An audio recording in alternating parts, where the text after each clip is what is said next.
guys? I guess welcome back to Bluegrass State of Mind. We should be live on Facebook and YouTube both right now.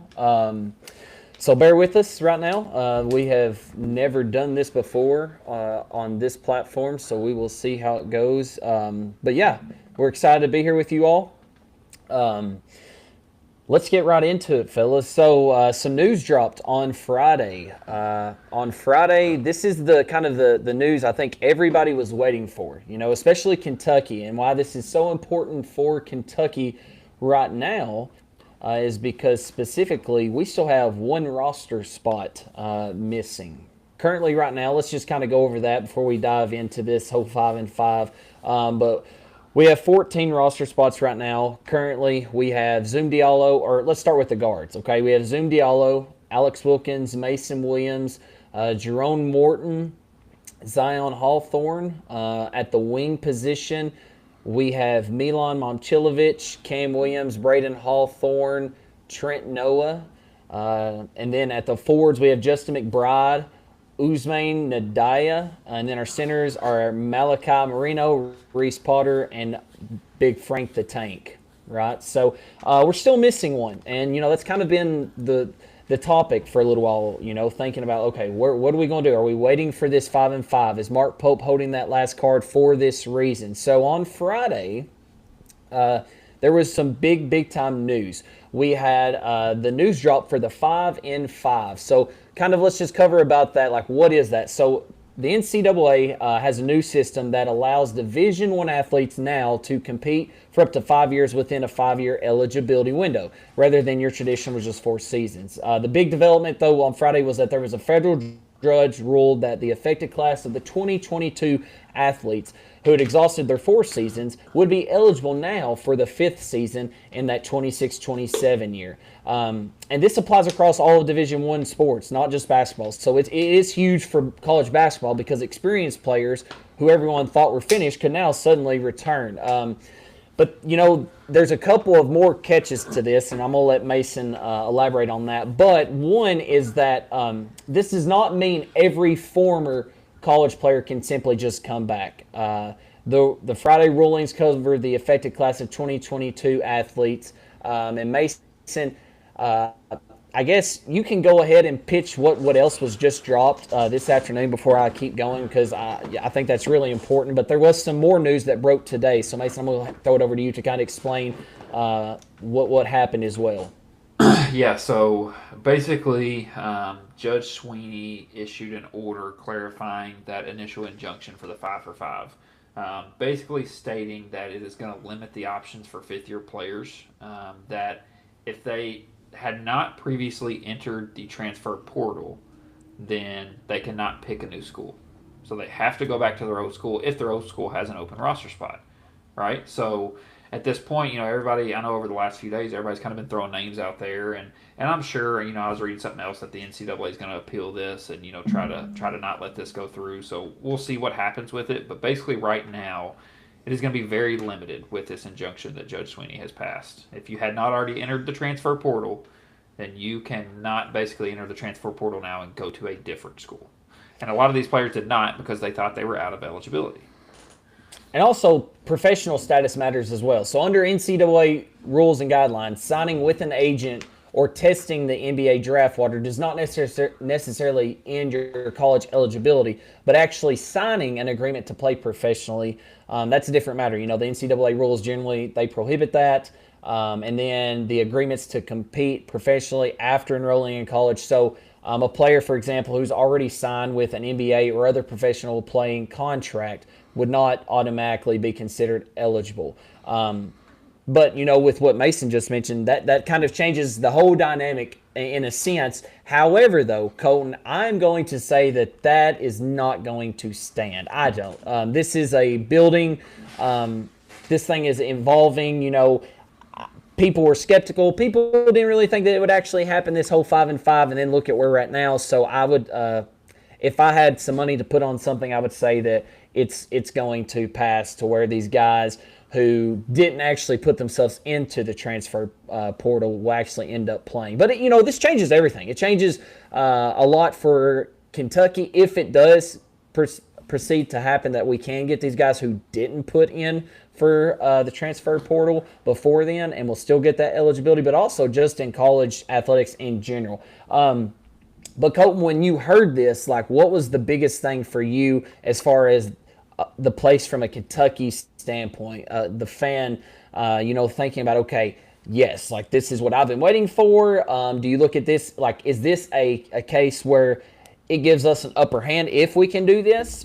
Or is it kind of going to not really make that much of a difference with us needing only one roster spot? Yeah, well, my first thought went to kind of how we got Milan. We were kind of one of the only ones left, right, that had the money. We didn't have a roster filled. And so my thought went to some of these guys that are all of a sudden going to become eligible. We still have that roster spot. What kind of money do we still have? I don't know how much we spent on the roster. I know Milan, we gave him a lot. But I still think there is some there. And so my immediate thought went to, what type of person do we need for that final spot? And are we going to be in an advantage to where some of these other teams already have rosters filled, where they're completely out of money and they don't know that they can't get it? And so now I'm like, okay, does this put us in a driver's seat? Because I feel like we all think we have a pretty good team. I think we're all, like, it's going to be a mystery team in a way. I think we all kind of like the pieces that we've built, but just because of what's happened the last couple of years, we're all kind of taking a step back and just wanting to let it play out more than like being, hey, yeah, this is, we're championship built, kind of like we were after the Purdue scrimmage or, exhibition game last year. So I think we're a little hesitant, but I do think that this puts us in a driver's seat in a lot of ways if this goes through. And I'm like you, Dylan. I think that it's going to. I think that they mentioned the Protect the College Sports Act that has been brought up to, like, that they're trying to push through Congress and the House and put it into a law. I think because of all this, how it's fallen, I think they're going to have no choice because of appeals and judges to allow for this class to do this. But they're hoping to get in place. They want the 5x5 rule too, but they want it to be, like, in place by next year, starting with the class of 2023 and no exceptions after that. And so I think this would be the last year where the appeals and everything would probably go to the college athletes before it actually becomes a law if it gets passed. And I think Kentucky's in a good spot if this does go through. I just think that having the open roster spot and having an appealing team, I think that you look at, especially a team that you think is pretty close to being good, but there could be one missing piece that, like, we might all of a sudden start having those. I think this is a Sweet 16, Elite 8 type team without even seeing them play. Yeah, absolutely. And, Mason, the news coming out that the whole thing about, like, if you didn't put yourself in the transfer portal, that injunction right now, like, regardless if this happens or not, I agree. I think we're in a pretty good place. I mean, obviously there is room, and we could be better if we're allowed to go get some of these guys that we're going to talk about here in just a little bit.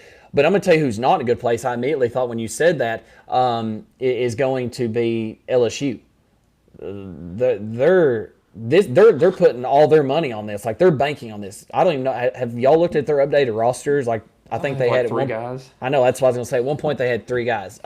Daly, you said Jackson Collier or Keyshawn Hall. We're getting into it right away. So let's talk it. Let's get into it. So let's just hypothetically speaking, okay, if we are allowed to go get these guys who did not put themselves in the transfer portal, there's a couple of names that we've kind of put on our socials that we'll really target tonight and talk about. But there's really what you're looking at in Mark Pope and the Kentucky Wildcats. You got a tough decision to make. I think that there's 3 spots that you're looking at. Okay, so do you want to go after an extra big man, or even that 4 spot to pair up with Malachi, Milan, Zoom, and Alex Wilkins? You do have McBride and Uzme, or do you want to maybe go get somebody? Or is it that you want another sharpshooter? We got to take into consideration. Is Cam Williams even going to be available? He's still in a boot. Like, people have talked like he's been in a boot all summer, but I think I heard something that he said that he doesn't plan on missing a single game.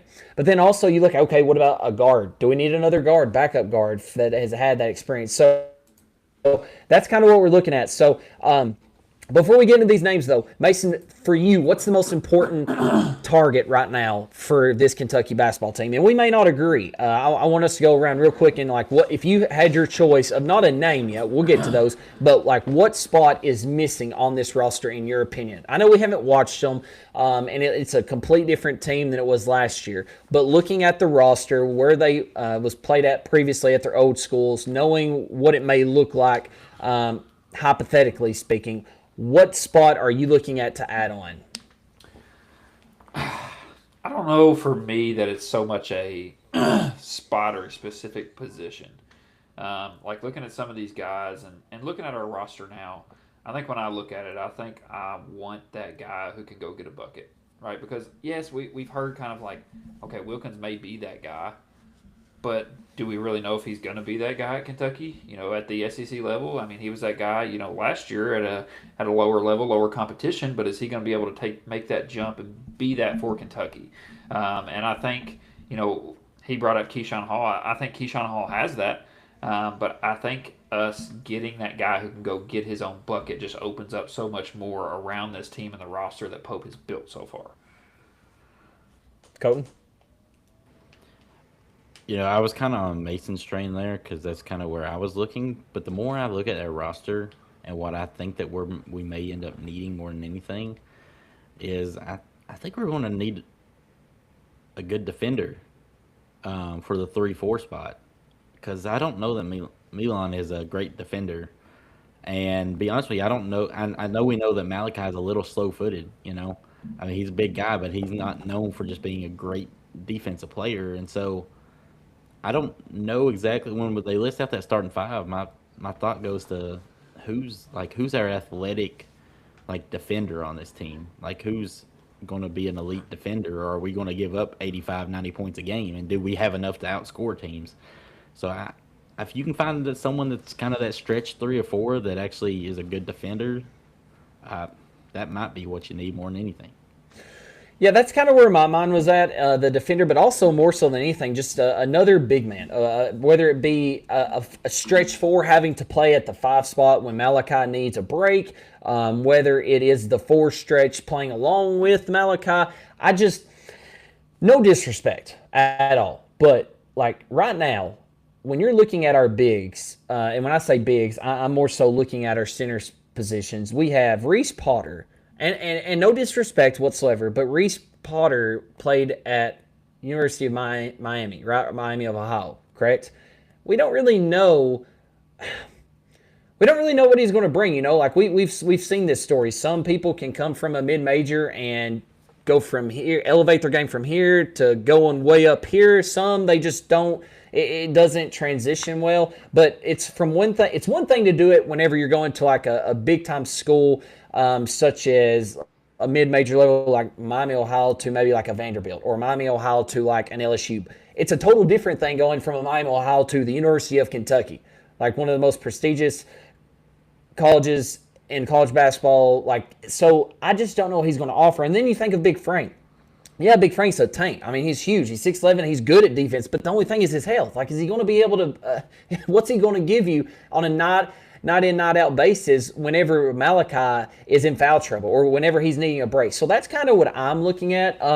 So with all that said, we got a couple names we're going to go down the list here, and we're going to talk about. You all in the chat room can share your thoughts. Let us know what your thoughts are.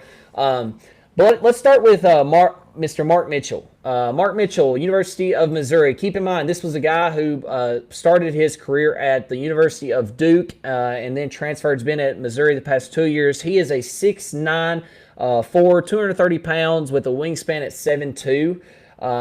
Some pretty impressive stats. I mean, let's just start off. He made second team All-SEC last year in the 25-26 calendar year. And the year before that, he was third team All-SEC. Last year, he averaged 18.3 points per game, 5.2 rebounds per game, 3.6 assists per game, and he shot the clip from the total field goal percentage at 54.7%. And then his three-point was not that bad. I didn't see how many he actually shot, but it was at 38.8%. And then from the free throw, Lanny shot 66.9%. I'm just going to go ahead and say it. Out of all the names that we're going to go, this is the guy I want for multiple reasons. I don't want to talk too much, so I'm going to hand it over to you all. What are your thoughts on Mark Mitchell? Do you see him fitting in the Mark Pope system with the lineup we have? Colton, take it away. Yeah, I think I'm on him as my number one over Kohler because of defense and length. I think I watched him a little bit there in Missouri last year, and I was actually there in the SEC tournament, and even against us, like and some other teams, like he can actually shoot the ball decent, which makes me want him more because I would want the defense and the length and the athlete. The only thing that I recognize in his game, probably watching him, is that he's not very smooth one on one. Like he's kind of long and lanky, a little.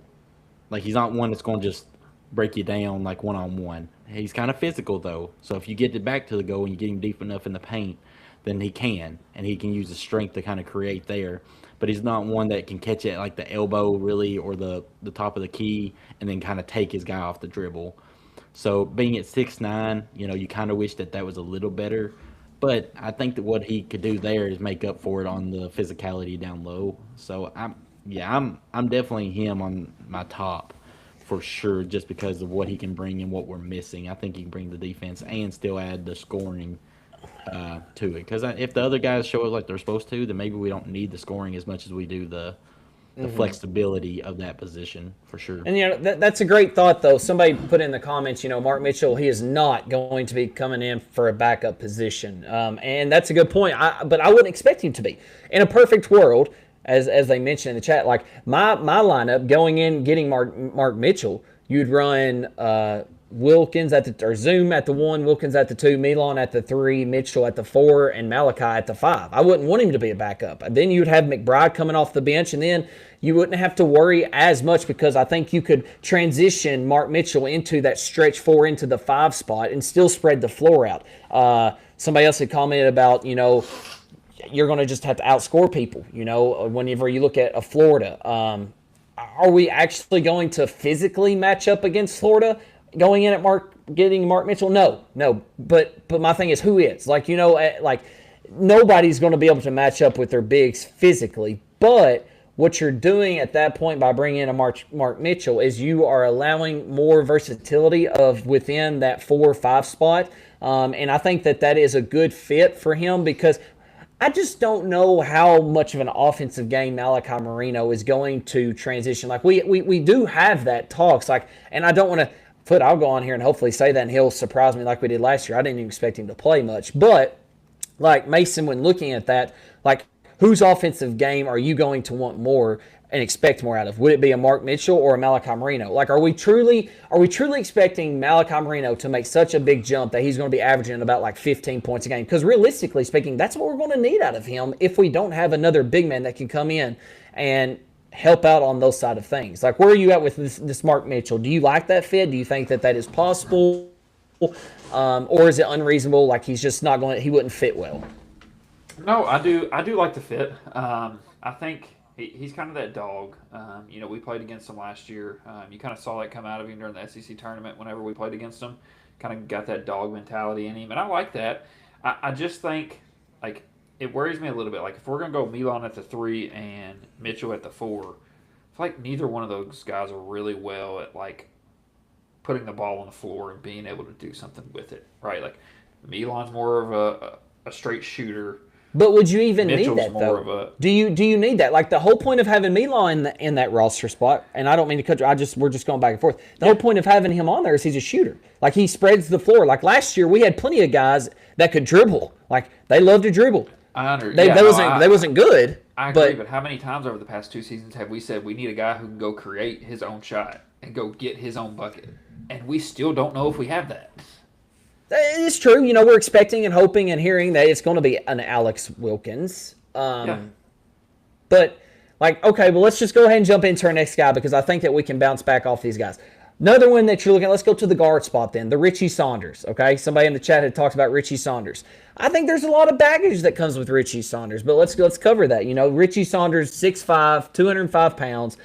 coming off an ACL injury last February on his right knee. He did get selected as 30, or he went in the second round of the NBA draft. He was drafted at number 32. But he before that, he was at, he was going to be a Big 12, all Big 12, probably first team. I mean, he was averaging 18.1 points per game, 5.8 rebounds per game, 2.1 assists. He was shooting the clip from the three-point land at 37.6%, 81.7% from free throw land. Colton, do you think, though, Richie Saunders would be a good get for this team? Because I'm sitting here thinking, like, we talk about, like, defensive side of things. Then you're going to have to slide Milan into that stretch four, which isn't a bad thing. I just don't know that matchup well for him at that 4 slot. And then Malachi at the 5, and then look at your backup bigs now. Like, who do you have coming in? You know, that's going to provide and help where Malachi Marino has to sit. I don't know. What are y'all's thoughts? Yes. So Saunders was my initial one. I think I first sent that to y'all, that I said I think I'd rather have Saunders because, I mean, I do think I'm on the Mitchell train just the more I look at the roster and probably what we need. But Saunders, what he brings to the table is that if Pope is looking at this roster and he's determined that 80% of it is just not going to be an elite defender, like we're not going to be that type of defending team, then you may have to go and look at just trying to outscore, right? I mean, we beat Florida, 2 years ago in Pope's first year at Lexington, like 102 to 96 or something like that. Yeah. And that may be the type of team that you have to develop. I wish that we had that physicality because playing against Florida, I think like Treg said, we're not going to have Howe and Condon and Chimilu. Like, we don't have guys. We don't have anyone left in the roster. There's no one in the portal you could get. I mean, Mitchell would come in and make a little bit of a impact, but we just don't have that type of physicality. So if you look at the roster and you determine that Wilkins is okay defending, Diallo's okay, but no matter who we bring in, you're not going to be an elite defensive team, you might as well try and go and outscore people. Now, Saunders' injury scares us, obviously. It scares me. How slow is he going to be? But I will say, if you have Cam Williams, granted injury also, if you have some of these guys coming off the bench as depth for that position, and like you need to get a little more athletic in certain games, where there's certain games you just need to score, and there's other games you need to be physical, you start to create some depth to where, like, hey, this game's going to be more athletic and physical. Cam's playing a little more over Saunders. Or Milan may even have to take a step back if he's not being able to guard that position. I like Saunders. I think he's perfect for Pope's system. The injury scares me. But, I mean, he's a bucket. High IQ player, too, man. I mean, like a high IQ player. Like, he's going to be one of those that makes the other guys better around him. And I mean, I'm a big fan of Saunders. I don't know that it's exactly what we need the most, but I mean, he'd probably be my second on my list. I'll say that. I think, Mason, for me, when it comes to Richie Saunders, I look at it's not what we're getting as much as what we're going to be missing out on. The bigs just really scare me. Like that, and I'm going to keep saying that. Like, I just don't know. And I know that we keep hearing this, we'll just outscore people. Yes, you can do that. But at the end of the day, you still have to have some big guys in there who are providing some meaningful minutes and scoring. Like, I just don't see a Reese Potter, a Frank the Tank providing that. So then I'm like, okay, well then who are we sliding in? Usman? Is that who's going to run the stretch 5? Are we going to put a McBride and then put Usman on the floor as well with him? Like, it's kind of up in the air to me, and that's what worries me.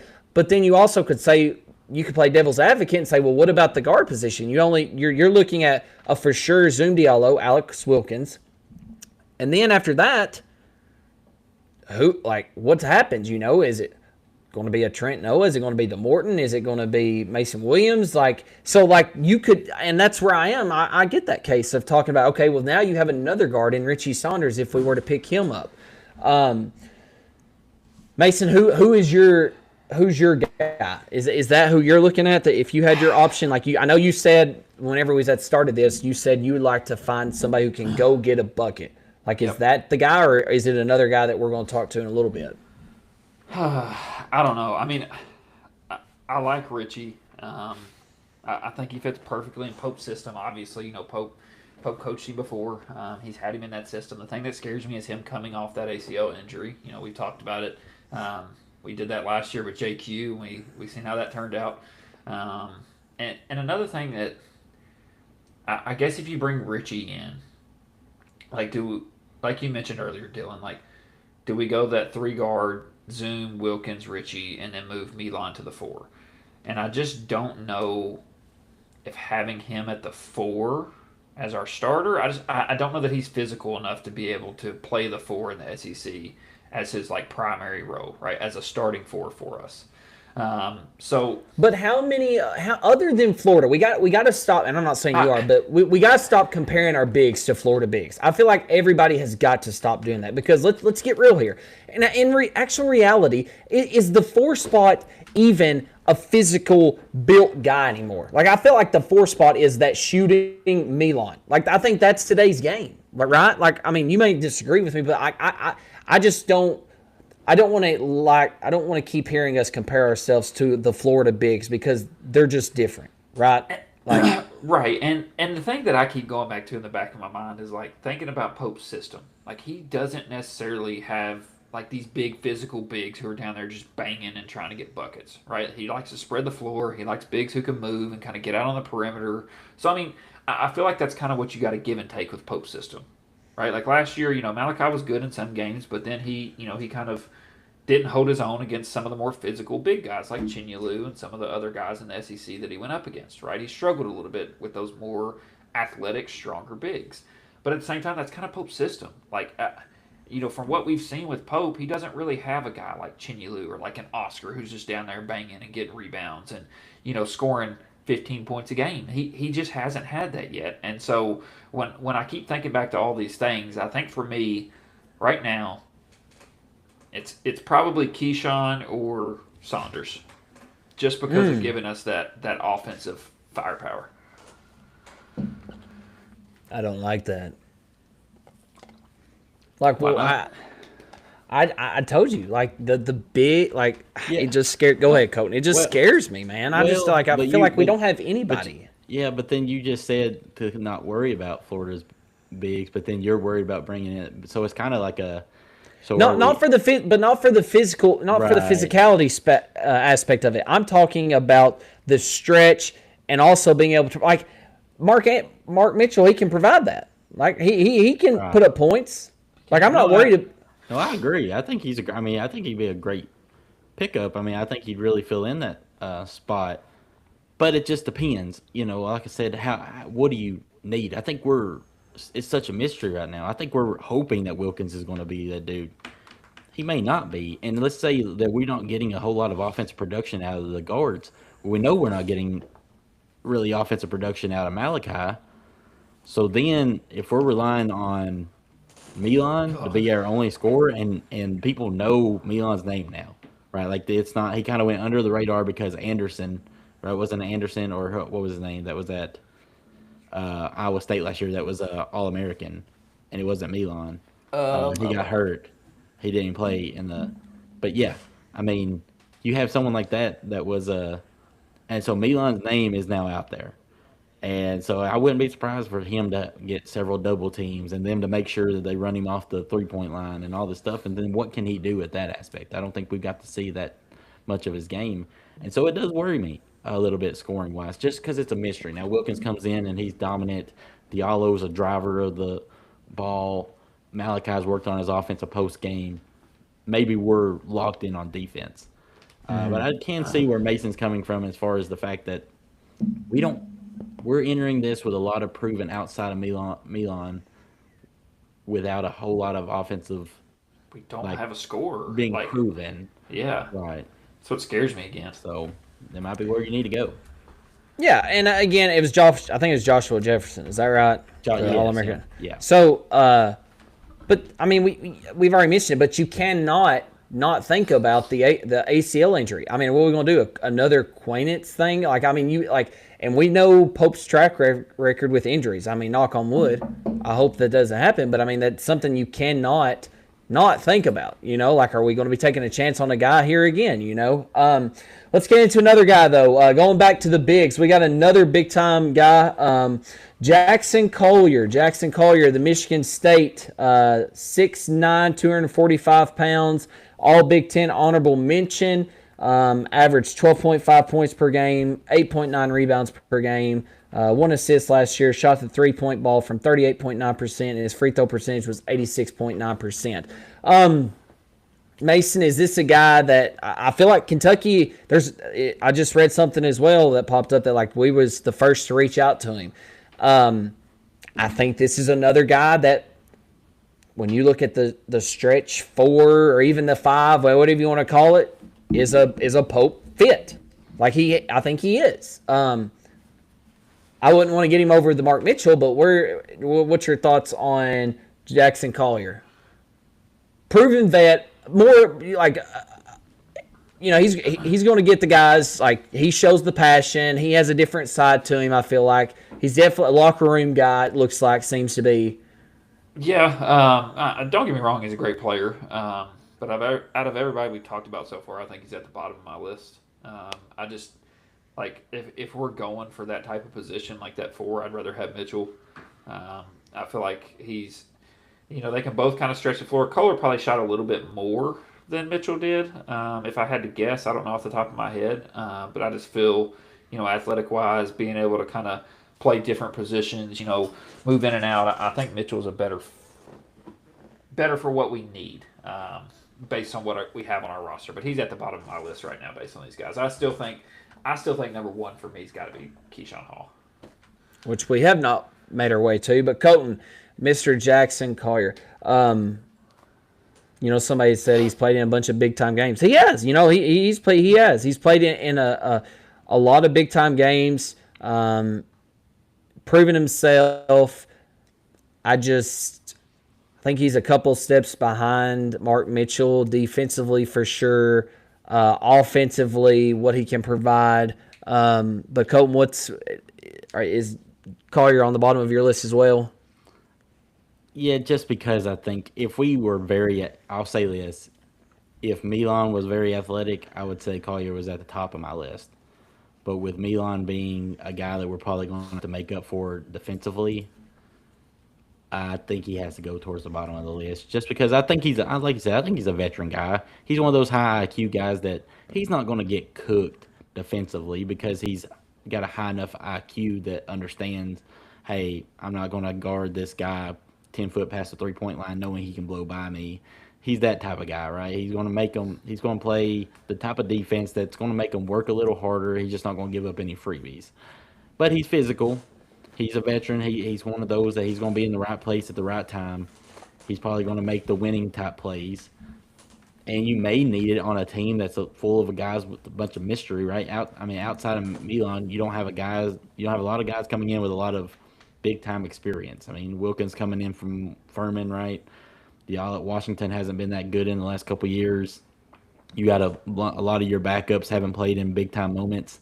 James Madison. So, yeah, James. So, if you feel like you need that veteran presence to kind of control the game, then, yeah, maybe you need to look at that. I don't know what the rosters – I don't know what the practices are looking like. I don't know if it's discombobulated, like it's needing a leader. I haven't read up on that. I haven't seen anything reported, like there's no one taking charge.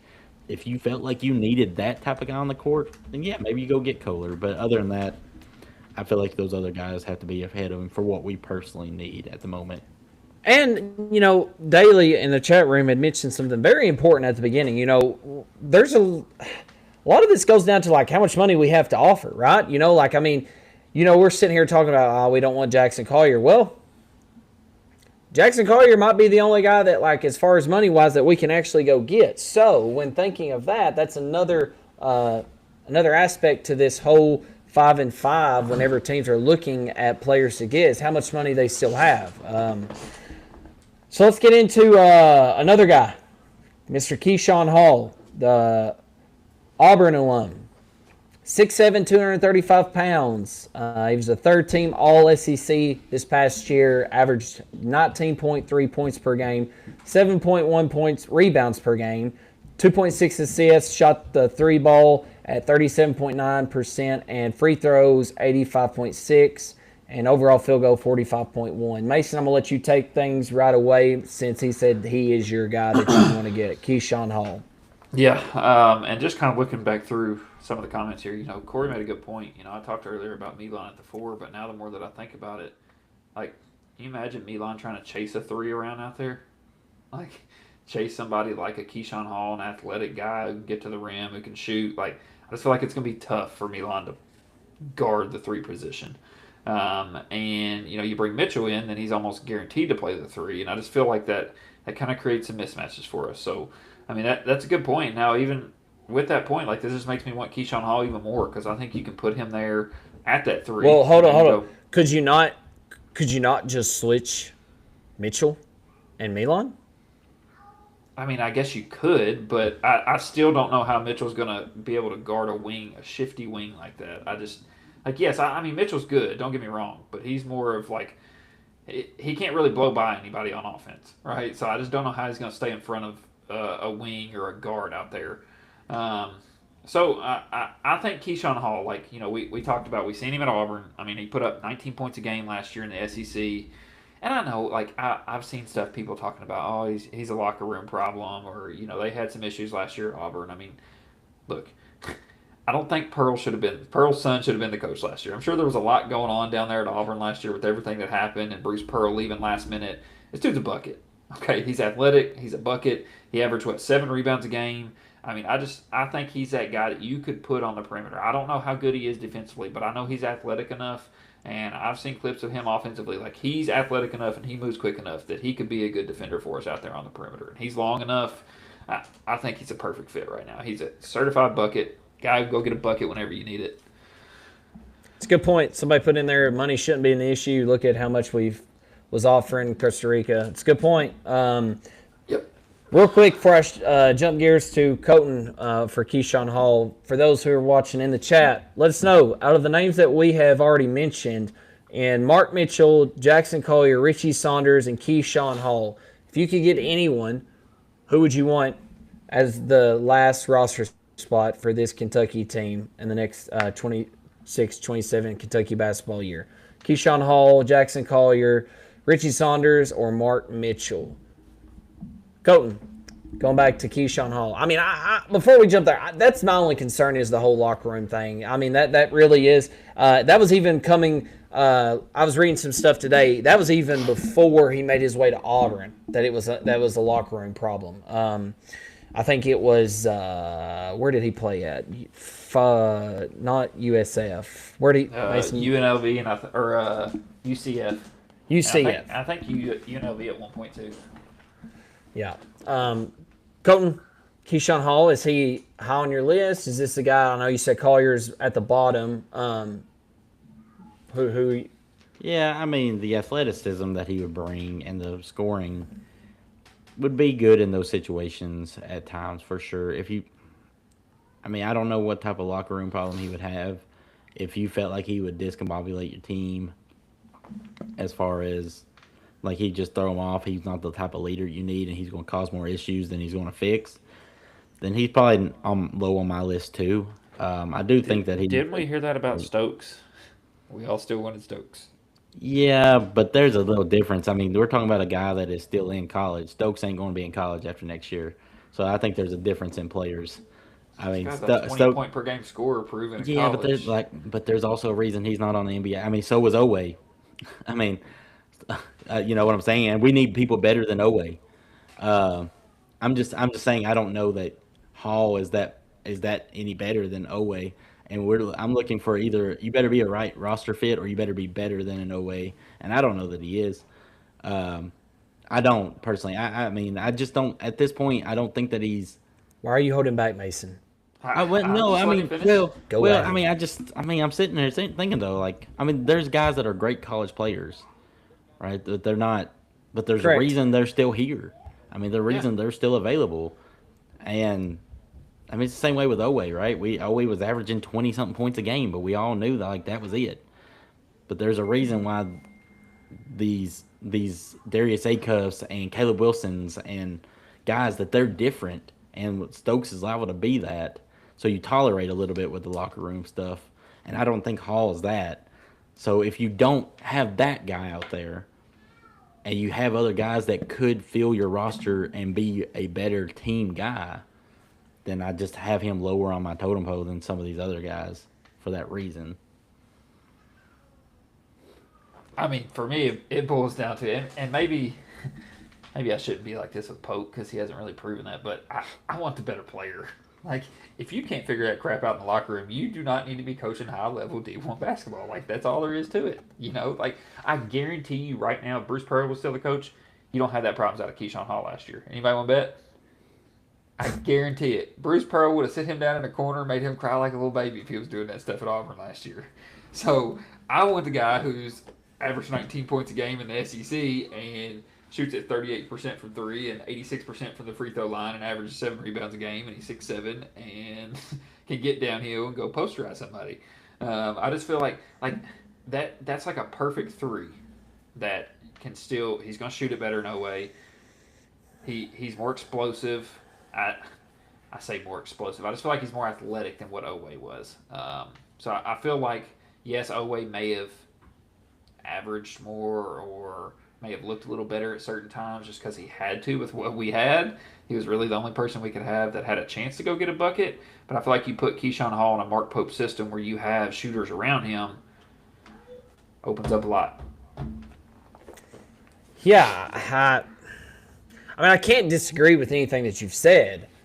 I don't know. I go back. I don't know. I keep going back to this whole. But the more I think about it too, though, you're playing that what if from both ways. You know, you look at the guard position. We do need another guard if Zoom or Wilkins gets hurt. But then if we have a big that gets hurt, we need another big. I don't know why. I just keep thinking of worst case scenario because of what has transpired in the first 2 years of Mark Pope era, that somebody is going to get hurt. We've already had Cam Williams get hurt. Let's kind of shift gears, though, as far as just in vibes in general. When looking at these 4 players, is there any more players, chat room, or you all? Is there any other players that we have not mentioned that like are big-time gets that's floating around in the circuit right now that Kentucky has at least had talks with or is reaching out to? I think there was a small rumor of Donovan Dent because he was one that we had brought up last year. He said that he was done with college basketball because his 4 years was done. He wasn't going to seek. And then all of a sudden this kind of rule, and they were like, he may try to, when they signed Costa Rica, whatever you want to call his name, UCLA, because that's who he played for last year. There was rumors talking about how he was like, well, I might actually want to try to come back for one more year if all this rule passes. But then they were thinking, well, if he comes back, is Kentucky going to be in it? And when you talk about the guard spot, I don't know that we're necessarily in need of a starting guard. But I don't know how good Diallo is in the sense of, I think he's a mystery too. I think I think Wilkins has the chance of being a scorer. I don't know about Diallo.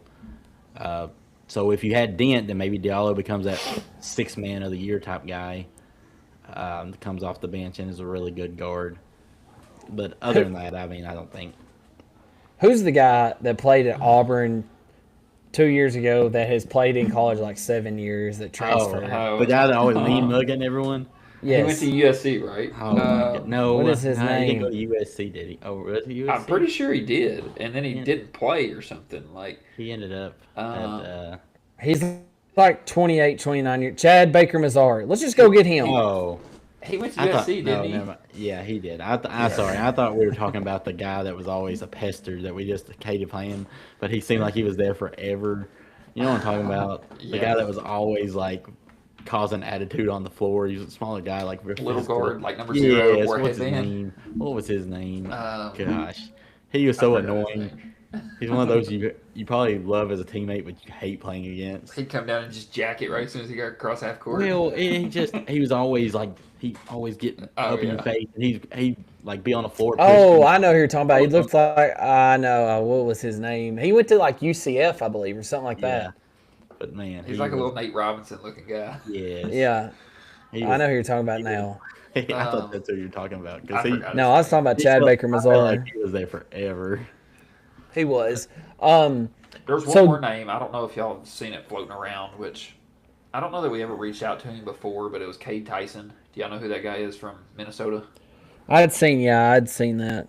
He's solid. I think he averaged like 19. Shot. I think he's 6'7".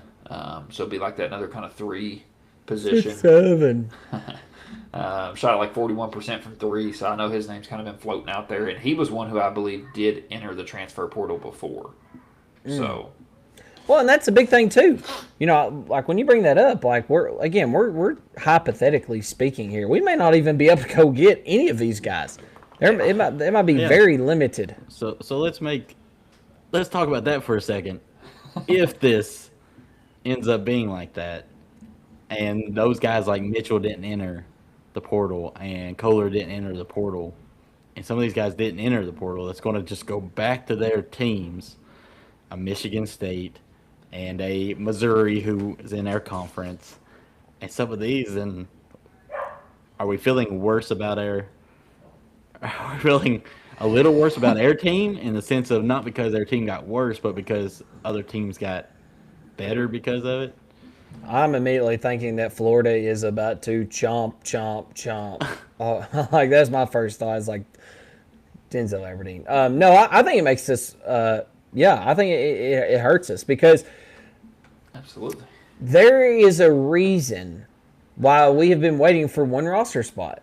Like we tried to get Costa Rica, whatever his name was, because that was going to be a good get. It was still available. But like I feel like this is what we've been waiting for.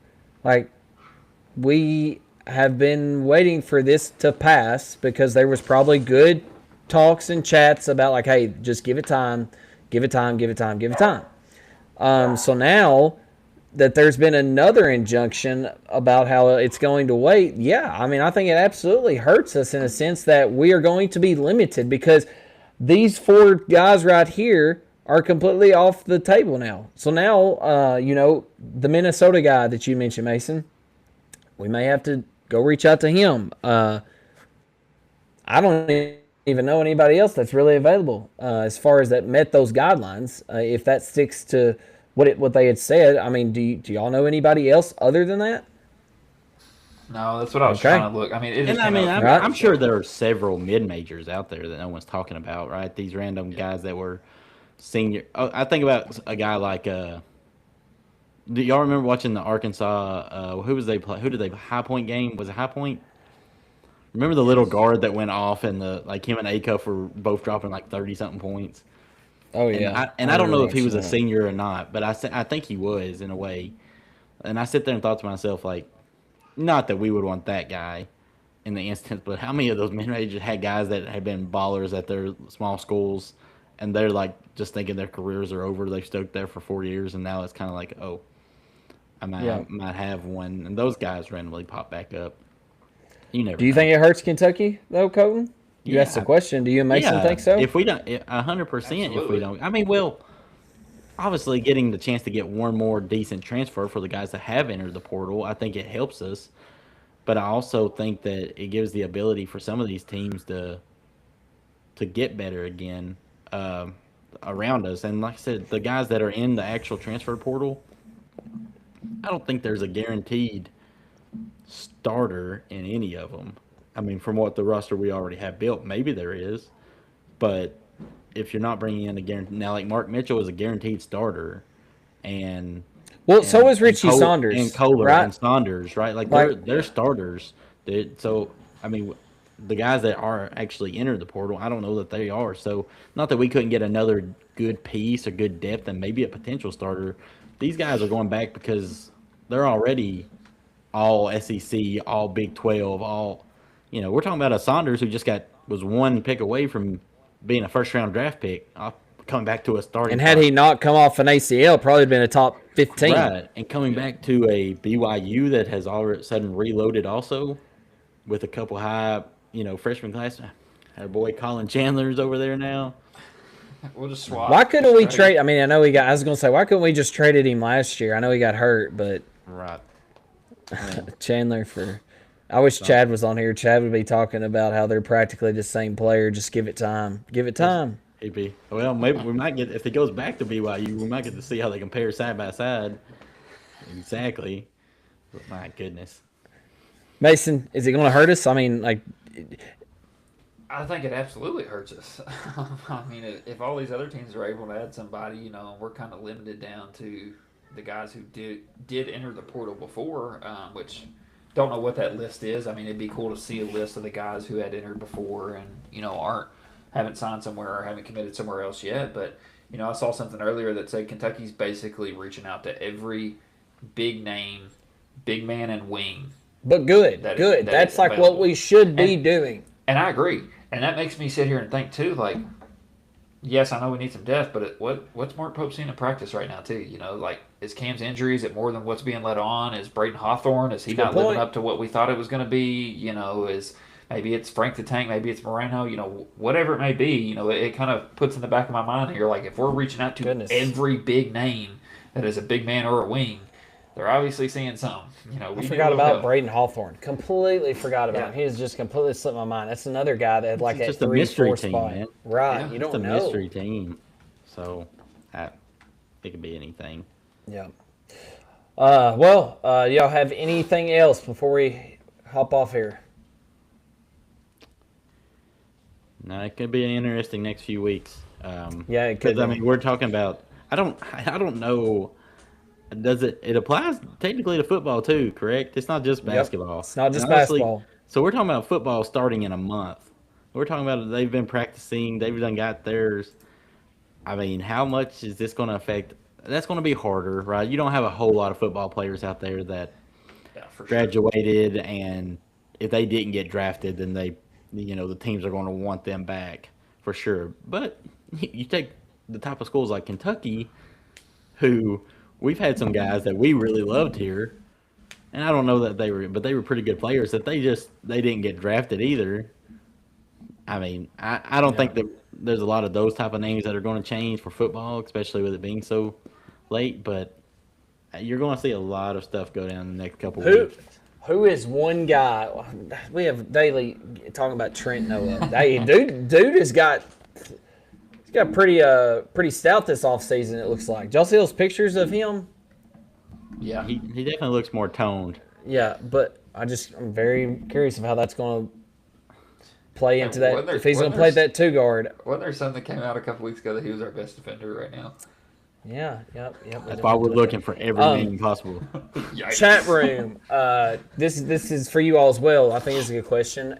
If you could pick one player that this played into effect for the 5-5, who would you all pick? Like going back. Anybody? From when anybody from Kentucky. Anybody. Oh, well. I'm talking like whenever you started watching Kentucky basketball that played 4 years. I got mine. I'm gonna give you a little. I'm gonna say mine and then I'll let you all.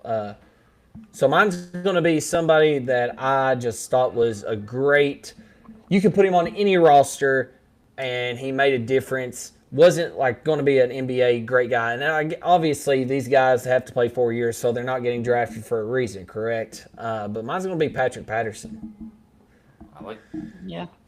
I think fifth year Patrick Patterson would have been pretty cool to see. I thought that he was a vibe guy in the locker room, but also was really efficient in that spot. Do y'all have anybody that just comes to your mind?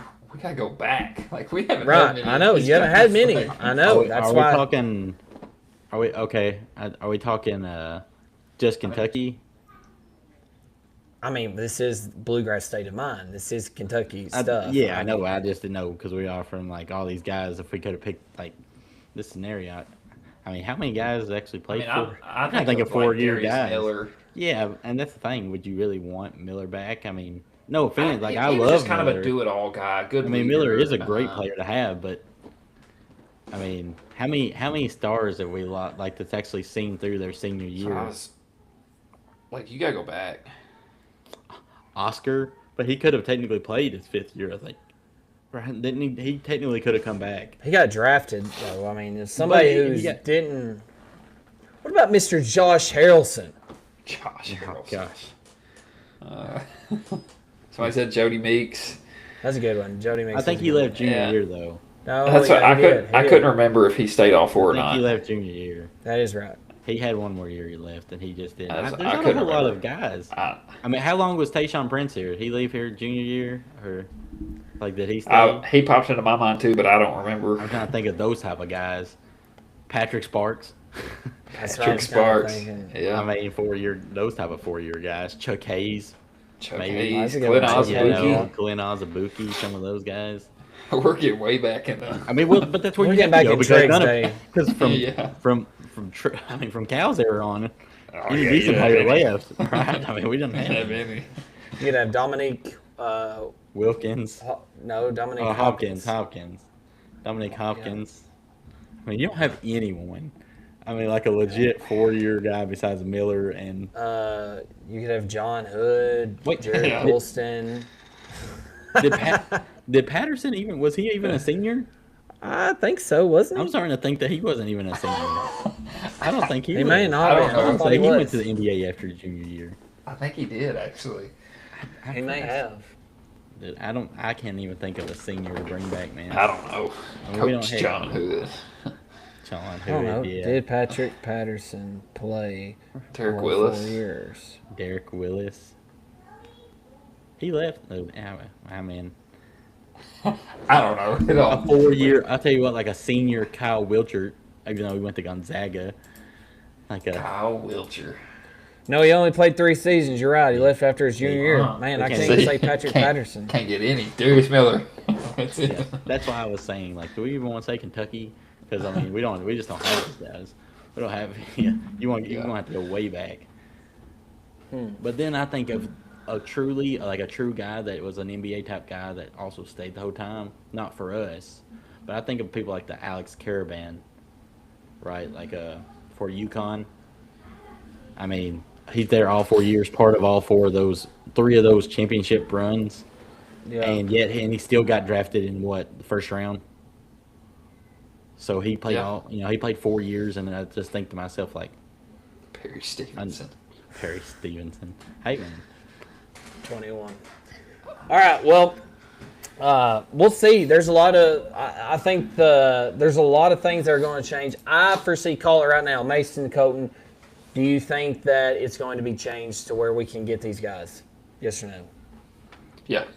yeah, There's gonna be some they'll probably- lawsuit or. Yeah, there'll be some loss. They'll open up the portal this or year. something. They'll do it like, hey, okay, you've got 1 month now to enter the portal Yeah. or something. They'll give it. Trey like a keeps 2-week saying period. Scott Pageant. Nobody, Trey, no, like that is way beyond. I mean, I know who he is, but that is way beyond my time. This guy. All right, well, we appreciate y'all hopping on here. Be on lookout for this week for our new episode releasing, Bluegrass State of Mind. And as always,